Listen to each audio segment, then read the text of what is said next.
Hello friends! As promised, I'm going to share with you what I have been throughout this year.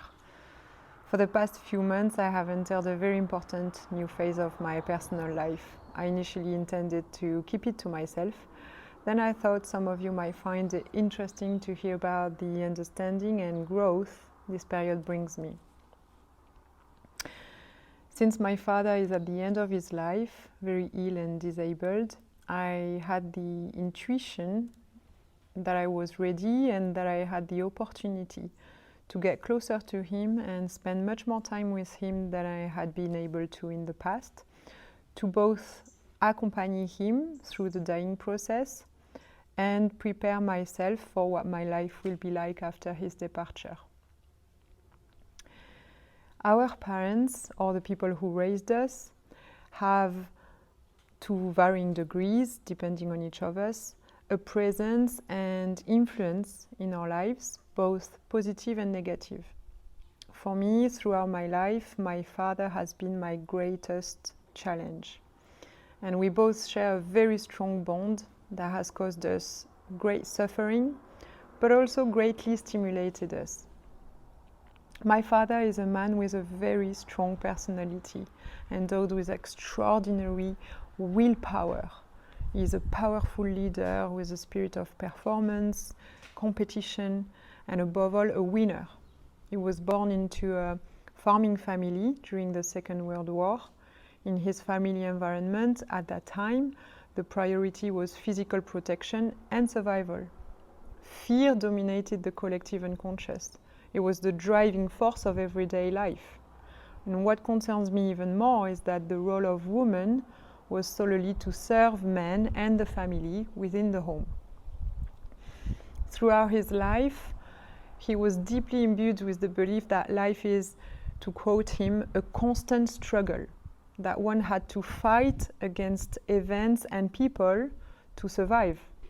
Take a minute to understand what this intense state of alert can mean and engender in the life of a man and those around him.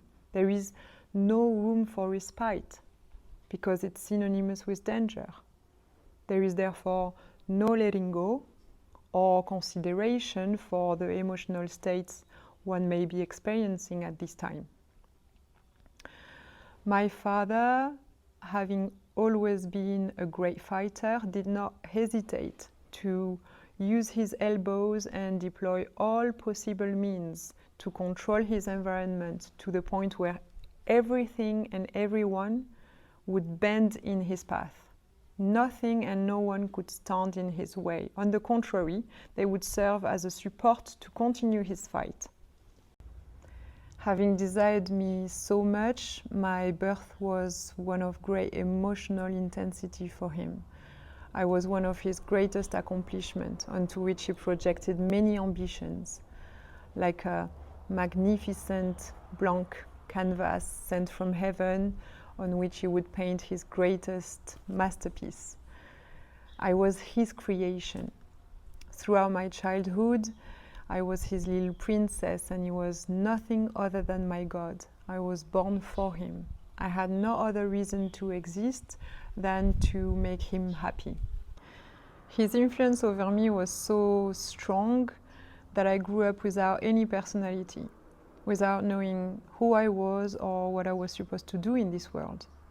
Both his ambitions and his demands of me plunged me into deep distress. Despite all my efforts to make myself perfect in his eyes, I witnessed his displeasure so often that I sometimes secretly cried in my bed at night, believing my father would be happier if I didn't exist. I'll spare you the details of my daily life from the age 13 onward, but you may know that I left home at the age of 16, desperately seeking to escape his influence, to find meaning in life and perhaps my own path. Despite my departure, he remained very present in my life and exerted a very strong influence on my daily life. For more than 20 years, I followed the path of my heart, which always called me towards greater freedom, while remaining subject to his influence and his strong imprint on my nervous system, and psychological makeup. I was simultaneously torn between my soul's deep call for healing and freedom and the immobilizing, terrifying fear that he would abandon me for not living up to his expectations. Becoming a fully grown adult consists, among other things, of freeing ourselves from the bonds of fear and interdependence that we have with our parents and maintaining only the bonds of love. When the time comes, we are invited to distinguish between who we truly are, our authentic selves, and how much conditioning we have inherited from our parents and the generations that preceded them. Who am I really? What are my gifts and how can I use them to serve society? What do I really need? Are my life choices truly my own, or are they influenced by my upbringing and conditioning? For my part, getting closer to my father confronted me once again with all the negative aspects on which I had based part of my personality, such as the belief that I am unimportant and that the happiness of those close to me, and more specifically the men in my life, certainly comes before my own. This confrontation was so intense that it invited me to examine everything I harbored in my consciousness and to reprogram my way of thinking with more love and respect for myself. The bonds of fear with our parents, the fear of not being good enough, the fear of not being loved or abandoned, have pushed us to adopt a certain personality and to make certain choices in our lives that do not actually correspond to the deep desire of our soul. And it's from this distance between our deep authentic being and the person we have become today more on the surface that a great tension is born, a feeling that we are not living our lives to our full potential. Some people sometimes find themselves in long careers practicing a job that bores them deeply, for which they have neither love nor passion, for fear of deviating from the family path, or for fear that their choice will not be accepted by those around them, or quite simply for a whole bunch of beliefs that they have developed as a legacy of their education. It's important to remember that our parents guided us according to their own beliefs and conditioning. They did and still do what they could, probably with our best interest in mind.